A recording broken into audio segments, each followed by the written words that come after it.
نحمده ونصلي على رسوله الكريم اما بعد فاعوذ بالله من الشيطان الرجيم بسم الله الرحمن الرحيم رب اشرح لي صدري ويسر لي امري واحلل عقدة من لساني يفقهوا قولي۔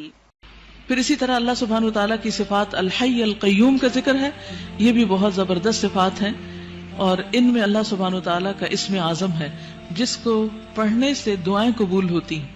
اسی لیے ہم دیکھتے ہیں کہ بدر کے موقع پر جب حالات بہت تنگ تھے تو نبی صلی اللہ علیہ وسلم نے کن اسماء کو پکار کر دعا کی تھی؟ یا حی یا قیوم برحمتک استغیث۔ حضرت انس کہتے ہیں میں نبی صلی اللہ علیہ وسلم کے ساتھ تھا کہ ایک آدمی نے دعا کی اور کہا یا بدیع السماوات یا حی یا قیوم انی اسألک، اے آسمان کو عدم سے وجود میں لانے والے، اے زندہ، اے قائم رہنے والے، میں تجھ سے سوال کرتا ہوں، یعنی میں تجھ سے مانگتا ہوں اپنی ضرورت کی چیز۔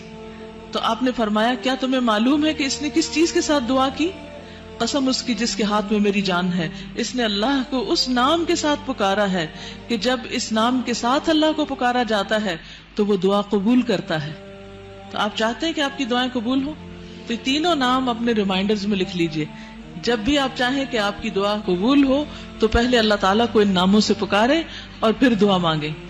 قیامت کے دن جب لوگ جنت میں چلے جائیں گے تو جمعے کے دن اللہ تعالیٰ اعلیٰ علیین سے اپنی کرسی پر نزول فرمائیں گے، پھر اللہ تعالیٰ کرسی کو نور کے ممبروں سے گھیر دیں گے، یعنی کرسی کے ارد گرد کیا ہوں گے؟ نور کے ممبر، نبی آئیں گے یہاں تک کہ اس پر بیٹھ جائیں گے نور کے ممبروں پر، پھر اللہ تعالیٰ ممبروں کو کرسیوں سے گھیریں گے، صدیق اور شہداء آئیں گے یہاں تک کہ وہ ان پر بیٹھ جائیں گے، پھر اللہ تعالیٰ اپنی کرسی پر چڑھیں گے، اس کے ساتھ شہداء اور صدیق بھی چڑھیں گے۔ یعنی اللہ سبحانہ وتعالیٰ قیامت کے دن اپنے بندوں سے جس طرح ملاقات کریں گے اس کا ذکر یہاں کیا گیا ہے۔ صحیح الترغیب و ترہیب کی حدیث ہے۔ وَهُوَ الْعَلِيُّ الْعَظِيمُ، اور وہ بلند ہے، بہت عظیم ہے، اور حقیقت یہ ہے کہ اللہ سے بڑی کوئی بھی چیز نہیں، اس لیے ہمیں اللہ تعالیٰ کے ناموں کے ساتھ دعا مانگتے ہوئے خصوصاً تسبیح کرنی چاہیے۔ فَسَبِّحْ بِاسْمِ رَبِّكَ الْعَظِيمِ، قسم اس کی جس کے ہاتھ میں میری جان ہے، اس نے اللہ کو اس نام کے ساتھ پکارا ہے کہ جب اس نام کے ساتھ اللہ کو پکارا جاتا ہے تو وہ دعا قبول کرتا ہے۔ تو آپ چاہتے ہیں کہ آپ کی دعائیں قبول ہوں تو یہ تینوں نام اپنے ریمائنڈرز میں لکھ لیجئے۔ جب بھی آپ چاہیں کہ آپ کی دعا قبول ہو تو پہلے اللہ تعالیٰ کو ان ناموں سے پکارے اور پھر دعا مانگیں۔